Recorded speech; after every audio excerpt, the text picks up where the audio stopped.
तो alcohol phenol ether से related हमारा यह 5वां वीडियो है और लास्ट वीडियो है यह इस चैप्टर से रिलेटेड और काफ़ी इम्पोर्टेंट है इंटर के। जैसे देखा होगा प्रीवियस वीडियो सब जो है हेलो अल्केन हेलो एरिन के रेस्पेक्ट में डाला हुआ था, मॉडल सेट में भी वही सब क्वेश्चन है। Same answer sure same to same question तुम्हारे बोर्ड एग्जाम में रहेगा।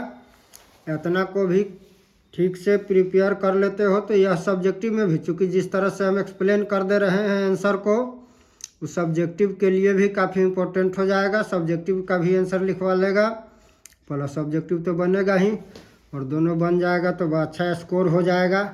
तो इसको ढंग से फेयर करना है। फेयर में करना कैसे है, तो क्वेश्चन प्लस ऑप्शन एक जगह होना चाहिए और आंसर अलग दूसरे पेज में, प्लस कंसेप्ट जो एक्सप्लेनेशन है दूसरे पेज में, ताकि प्रैक्टिस किया जा सके आसानी से कि कितना सोल्व हो पा रहा है कितना नहीं हो पा रहा है।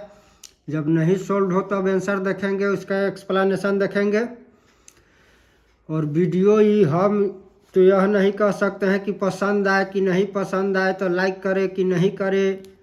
वीडियो मेरा अच्छा ही है, जब हम अच्छा बना रहे तो अच्छा ही है। तो यदि वीडियो देखते हैं पढ़ते हैं तो कम से कम लाइक और कमेंट शेयर करते रहें, उससे थोड़ा सा मन लगता है। यह नहीं सोचा करें कि इसे लाइक करेंगे सब्सक्राइब कर देंगे तो सर के पास करोड़ रुपया यूट्यूब वाला दे देगा, वैसा बात सब ना होता है। वो सब बना बनाया हुआ बात होता है, विद्यार्थी के फायदा के लिए बनाया जा रहा है। 10-20 ऑब्जेक्टिव का वीडियो डाल देने से हमारे पास 1 रुपया यूट्यूब का ना आने वाला है।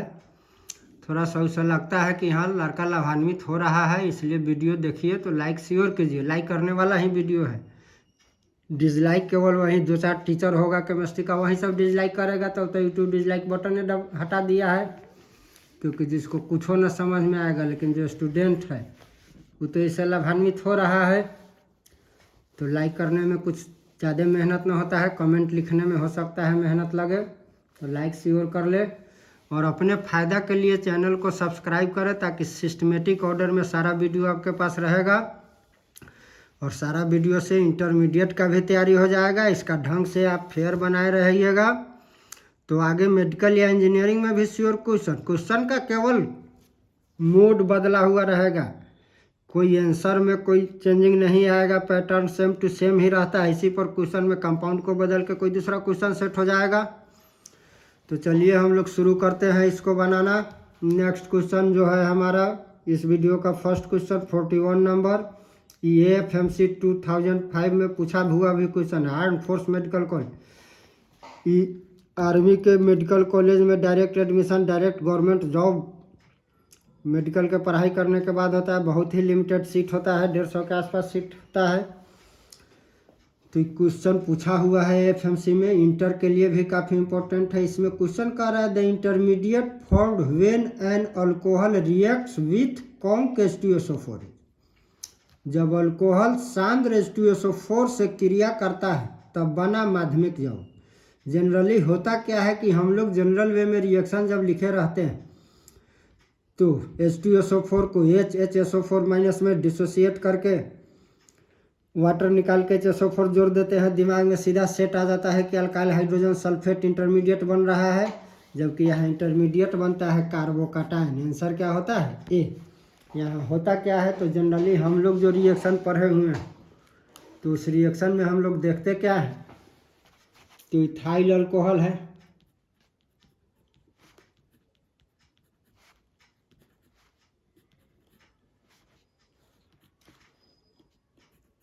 Conc H2SO4 160 to 170 degree centigrade temperature पर हीट करते हैं। जब H2SO4 एक्सेस अमाउंट में होता है तो इथिलीन और वाटर पाते हैं। चूँकि H2SO4 में वाटर एब्जॉर्बिंग प्रॉपर्टीज है, तो यह रिएक्शन हुआ कैसे होता है, तो इसमें फर्स्ट स्टेप में होता क्या है कि सल्फ्यूरिक एसिड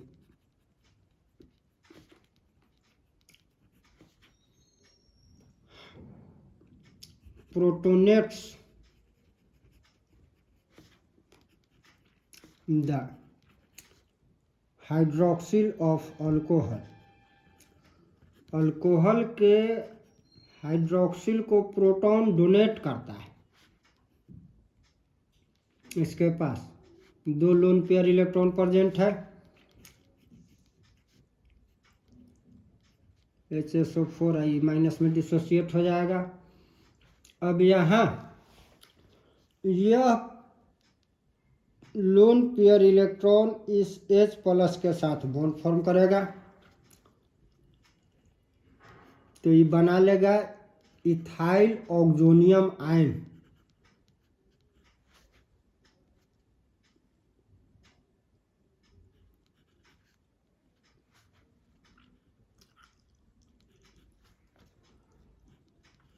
अब प्लस HSO4 माइनस रह गया, इसी को कहते हैं इथाइल ऑक्सोनियम आयन।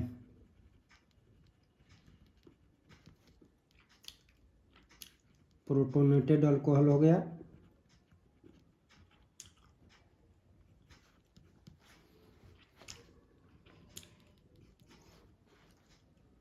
अब सेकंड टर्म वाटर मोलिक्यूल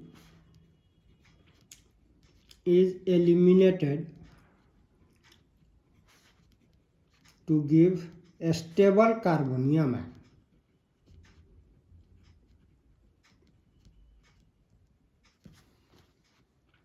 अब देखिए यहाँ क्या हो रहा है,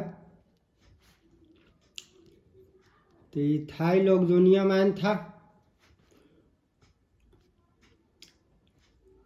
अब यह लोन पेयर इलेक्ट्रॉन ऑक्सीजन अपनी तरफ अट्रैक्ट किया और अब इस पर कौन चार्ज आ गया, कार्बोनियम प्लस चार्ज, यही कहलाया carbonium ion. Plus H2O out हो गया, तो यही इंटरमीडिएट के रूप में बनता है इस रिएक्शन में कौन, carbonium ion, ethyl carbonium ion. अब यहाँ से भी proton is removed to yield a more stable alkene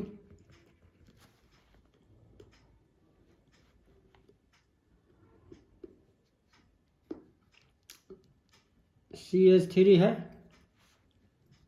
CH2 plus है, हमारे पास HSO4 माइनस बचा हुआ था। अब यहाँ जो बॉन्ड का 2 इलेक्ट्रॉन है यहाँ पर शिफ्ट होकर डबल बॉन्ड बनाएगा, तब हाइड्रोजन पर प्लस चार्ज आ जाएगा, ये हाइड्रोजन इसके साथ ऐड हो गया, तभी बन गया इथिलीन H2SO4 रिएजेंट के रूप में आउट हो गया।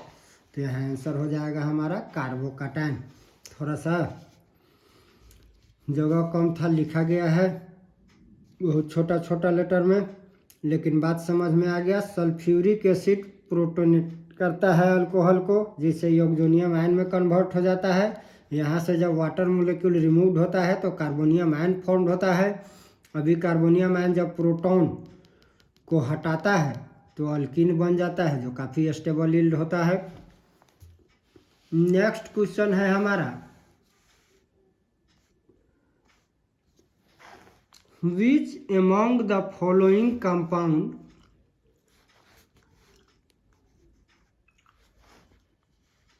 is not obtained by the reaction of ethanol and conc H2SO4 in any state? याद होगा जब हम क्लास में इथेनॉल का रिएक्शन H2SO4 के साथ कराए थे तो 3 टाइप का रिएक्शन फॉर्म हो रहा था। एक 100 डिग्री सेंटीग्रेड टेम्परेचर पर, एक 140 डिग्री, एक 160-170 जो अभी लिखे हैं यहाँ हम इस रिएक्शन में हम लोग लिखे हैं 160, तो एक रिएक्शन यह भी है। तो इस तीनों एनी स्टेट यह इंडिकेट कर रहा है कि इसके डिफरेंट रिएक्शन में इस 4 में से कौन नहीं बनता है। तो हम लोग हर एक स्टेप को थोड़ा सा तेजी में देख लेते हैं। तो जब इथाइल अल्कोहल H2SO4 के साथ रिएक्ट होता था 100 डिग्री सेंटीग्रेड टेम्परेचर पर, तो इथाइल बाइसल्फेट फॉर्म होता था।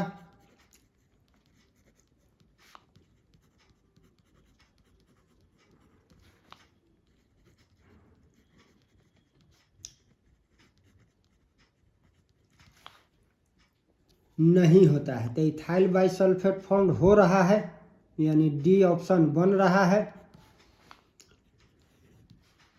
अब एक्सेस अमाउंट ऑफ अल्कोहल रहे एक्सेस अमाउंट में, तब H2SO4 से रिएक्ट करें, तो एक रिएक्शन तो यह हो गया जिसमें इथाइल बाइसल्फेट बना 100 डिग्री सेंटीग्रेड पर, चूँकि अल्कोहल एक्सेस अमाउंट में है। अब इथाइल बाइसल्फेट फिर से अल्कोहल से रिएक्ट करेगा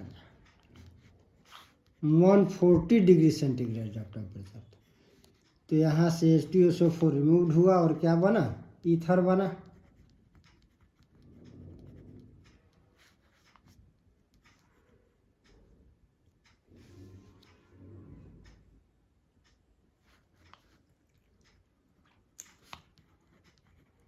दैट मीन्स ईथर भी यानी सी भी बन रहा है। नेक्स्ट यही फर्स्ट स्टेप वाला रिएक्शन है, और जब ये 100 degree centigrade 160 to 170 degree centigrade, तो इथाइल बाइसल्फेट हमारा बना हुआ है। इसको हम बॉन्ड में दिखा देते हैं।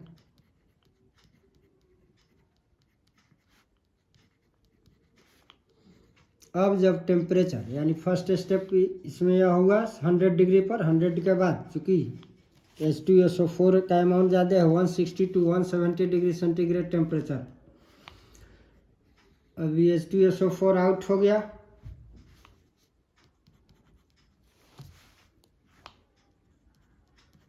तो फॉर्म क्या हुआ, इथिलीन, यानी इथिलीन। ए भी हमारा फॉर्म हो रहा है, सी भी हो रहा है, डी भी हो रहा है, तो क्या नहीं फॉर्म हो रहा है, एसिटाल्डिहाइड, बी फॉर्म नहीं होगा।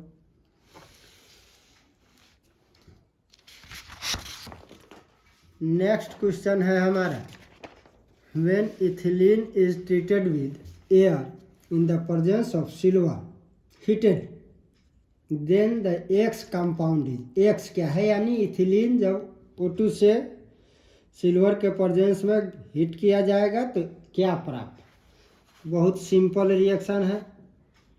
इथिलीन जब O2 से रिएक्ट करता है सिल्वर के प्रेजेंस में,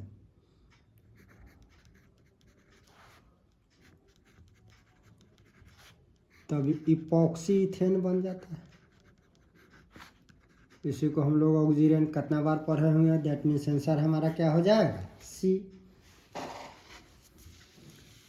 नेक्स्ट क्वेश्चन है, sodium phenoxide on heating with CO2 at 400 kelvin gives, 400 kelvin ताप पर जब सोडियम फिनॉक्साइड को CO2 के साथ गर्म करते हैं तो क्या प्राप्त होता है।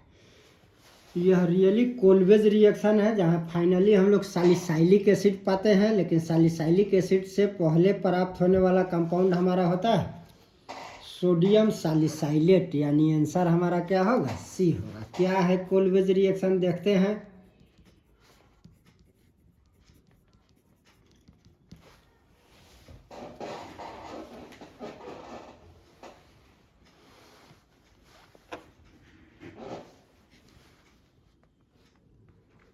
तो सोडियम फिनेट भी फिनॉल और NaO ऐसे हम लोग बनाए हुए थे, तो शॉर्ट कर देना। सोडियम फिनेट और CO2 को जब हम 400 केल्विन टेम्परेचर पर हीट करते हैं तो यह सोडियम सैलिसाइलेट बना लेता है।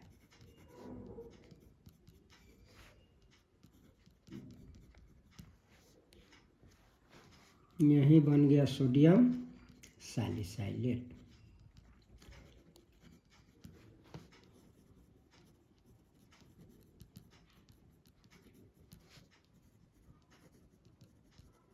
सोडियम फिनेट या फिनॉक्साइड, इस सोडियम सैलिसाइलेट को जब डाइल्यूट HCl से रिएक्ट करा देते हैं तो एक और स्टेप आगे, हमारा आंसर यही है सोडियम सैलिसाइलेट।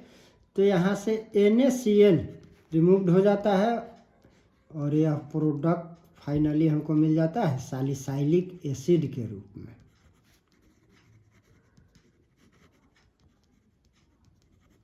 तो यहाँ आंसर हो जाएगा हमारा सी, जिसके एसिडिफिकेशन से हम एसिड प्राप्त कर लेते हैं। नेक्स्ट क्वेश्चन है हमारा,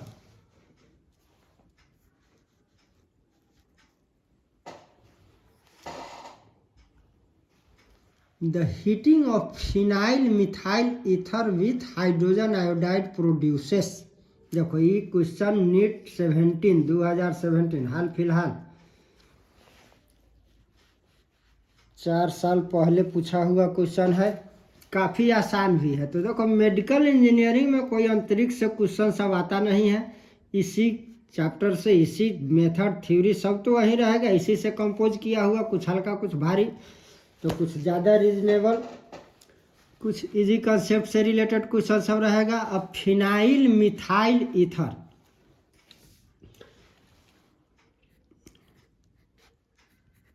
फिनाइल हो गया, मिथाइल हो गया। फिनाइल मिथाइल ईथर का याद होगा, पढ़ाए भी थे, इसका स्पेशल नेम हम लोग एनिसोल देते हैं, या मिथॉक्सीफिन भी इसको नाम दे सकते हैं। अब इसको रिएक्ट कराना है हाइड्रोजन आयोडाइड से, एकदम सिंपल रिएक्शन, फिनॉल बनेगा और मिथाइल आयोडाइड बनेगा।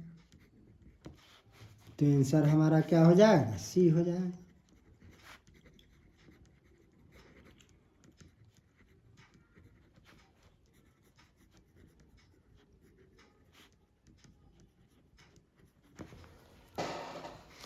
नेक्स्ट क्वेश्चन है हमारा, when ethyl alcohol is heated at 140 degree with H2SO4 the product formed is। ये भी क्वेश्चन AFMC 2003 में पूछा हुआ, 2003 में पूछा हुआ AFMC का क्वेश्चन है, मेडिकल का क्वेश्चन है, आर्म फोर्स मेडिकल कॉलेज इसका फुल फॉर्म है। और यह क्वेश्चन हम लोग पीछे अभी तुरंत 42 नंबर क्वेश्चन से इसका कंसेप्ट देख लेना है। हम लोग 100 डिग्री पर बनाए थे, इथाइल बाइसल्फेट बना था, 140 पर ले जाकर बनाए थे, ईथर प्राप्त हुआ था। तो हमारा आंसर क्या हो जाएगा, डाईथाइल ईथर। तो जब excess amount of ethyl alcohol को रिएक्ट कराएंगे, वो H2SO4 के साथ हीट करेंगे 140 डिग्री सेंटीग्रेड टेम्परेचर पर, तो डाईथाइल ईथर फॉर्म होगा। और इसका रिएक्शन क्वेश्चन नंबर 42 इसी वीडियो में है, उससे इसका कंसेप्ट ले लेंगे। सेम रिएक्शन है, 2-3 बार यही रिएक्शन आ रहा है, काफ़ी इंपॉर्टेंट है। यह कभी तीनों रिएक्शन को एक साथ सब्जेक्टिव क्वेश्चन में डाल देता है, 5 नंबर का क्वेश्चन बन जाएगा जब तीनों ऑप्शन में डाले 100 डिग्री, 140 डिग्री, 170 डिग्री पर। नेक्स्ट क्वेश्चन है,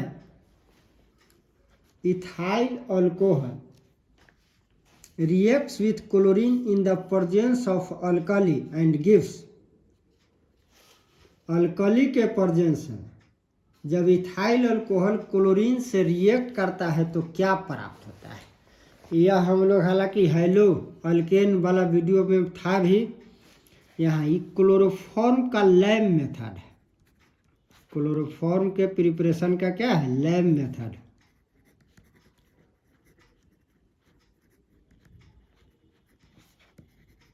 क्लोरोफॉर्म के प्रिपरेशन का 2 लैब मेथड है, हम लोग पढ़े हुए थे, जिसमें से एक है main paste of bleaching powder.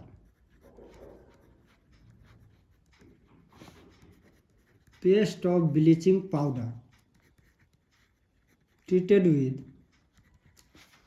Ethyl alcohol, then chloroform is obtain, तब क्लोरोफॉर्म प्राप्त होती है।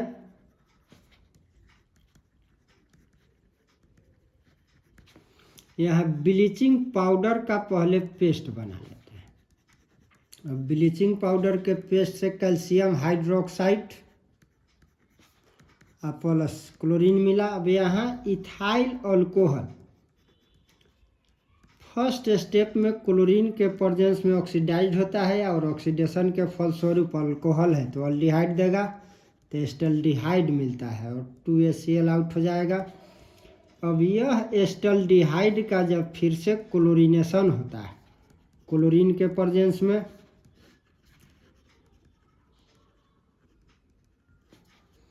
तब यह बनाता है ट्राइक्लोरोएस्टल्डिहाइड।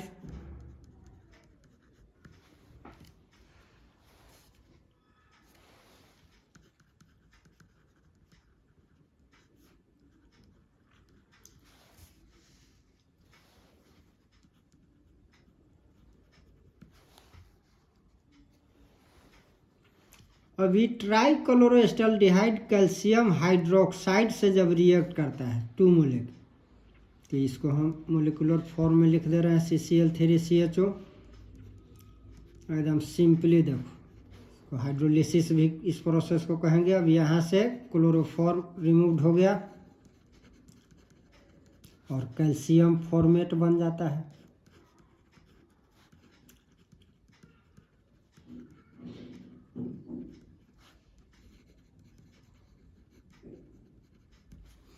तो हमारा आंसर क्या हो जाएगा? क्लोरोफॉर्म। नेक्स्ट क्वेश्चन कह रहा है ग्लिसरॉल इज ए, ग्लिसरॉल है polyhydric alcohol, monohydric, dihydric, trihydric. हमको फॉर्मूला याद रहना चाहिए। अब देखो, अल्कोहल को तो हम लोग एक प्राइमरी, सेकेंडरी, टर्शियरी में डिवाइड करते हैं। एक on the basis of hydroxyl group, number of hydroxyl group.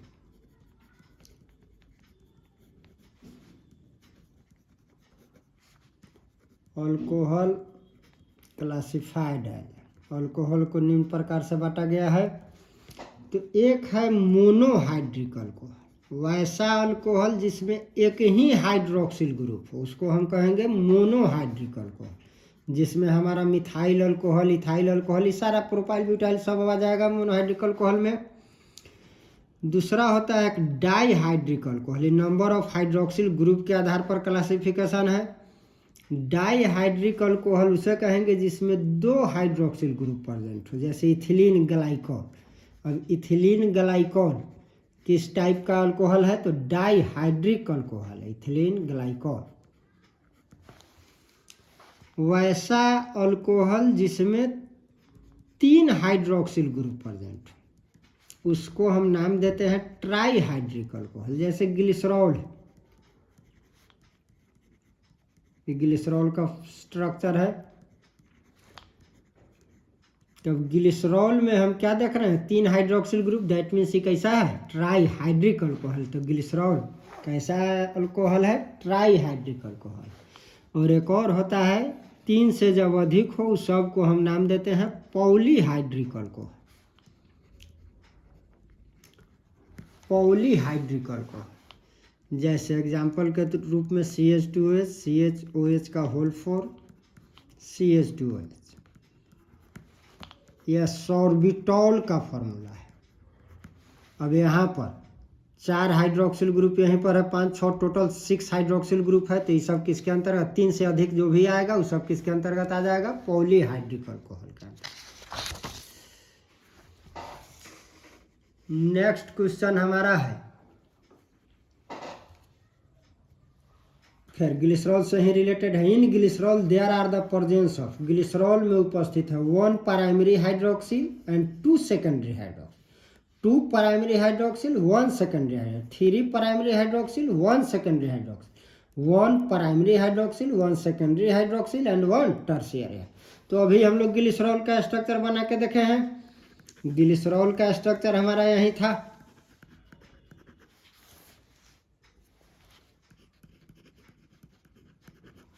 अब वैसा कार्बन जो केवल एक दूसरे कार्बन से ऐड हो उसे हम प्राइमरी कार्बन कहते हैं। जो 2 एक्स्ट्रा कार्बन से ऐड हो उसे सेकेंडरी कहते हैं। जो 1 से ऐड हो उसे प्राइमरी।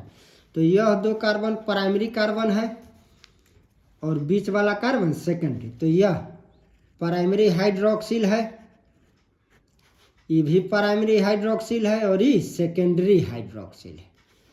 तो 2 है प्राइमरी और 1 है सेकेंडरी। तो 2 प्राइमरी हाइड्रोक्सिल ग्रुप प्रेजेंट है और 1 सेकेंडरी हाइड्रोक्सिल ग्रुप प्रेजेंट है। तो आंसर हमारा क्या हो जाएगा? बी हो जाएगा। अब नेक्स्ट क्वेश्चन है हमारा, ether is more volatile than alcohol of the same molecular formula. It is due to समान अणुसूत्र वाला ईथर अल्कोहल से ज़्यादा वाष्पशील होता है, क्यों? तो हम लोग कंटिन्यू देखते हैं कि ऑर्गेनिक कंपाउंड में वैसा कोई भी कंपाउंड जो हाइड्रोजन बॉन्ड का फॉर्मेशन किया है, ऑर्गेनिक से हटके अपना कैरेक्टर रिप्रेजेंट किया है, तो लगभग सभी ऑर्गेनिक कंपाउंड एक स्टाइल का character, physical properties near about represent करता है। जबकि जिस जिस ऑर्गेनिक कंपाउंड में हाइड्रोजन बॉन्ड फॉर्म होता है वो सब बाकी ऑर्गेनिक कंपाउंड से हटके अपना फिजिकल प्रॉपर्टीज रिप्रेजेंट करता है। तो चूंकि अल्कोहल इंटरमोलिकुलर हाइड्रोजन बॉन्ड का फॉर्मेशन करता है, जिसके कारण ये स्टेबल ज़्यादा होता है, इसलिए सेम मोलिकुलर फार्मूला का ईथर वोलाटाइल होता है, जबकि उसी मोलिकुलर फार्मूला का अल्कोहल वोलाटाइल नहीं होता है। तो कारण क्या है? Presence of intermolecular hydrogen bond, यानी इंटरमोलिकुलर हाइड्रोजन बॉन्ड फॉर्मेशन। देखते हैं इंटरमोलिकुलर हाइड्रोजन बॉन्ड, अभी अल्कोहल है, अब फिर दूसरे अल्कोहल के साथ यही क्रम हमारा होता चला जाएगा। अब यहाँ पार्शियल पॉजिटिव चार्ज आएगा, पार्शियल निगेटिव चार्ज आएगा, पार्शियल पॉजिटिव हो गया, पार्शियल निगेटिव, पार्शियल। तो चूंकि इंटरमोलिकुलर का बॉन्ड का फॉर्मेशन, इंटरमोलिकुलर हाइड्रोजन बॉन्ड का फॉर्मेशन करता है, जिसके कारण यह अधिक स्टेबल होता है, फलतई वोलाटाइल नहीं होता है, जबकि ईथर वोलाटाइल होता है, उतना ही छोटा या बड़ा मोलिकुलर फार्मूला के साथ। तो ये हमारा इस चैप्टर का भी लास्ट वीडियो था। अब अगला वीडियो हम फिजिकल से रिलेटेड बनाएंगे। फिजिकल पूरा बन जाने के बाद फिर से ऑर्गेनिक का रेस्ट चैप्टर का वीडियो डालेंगे।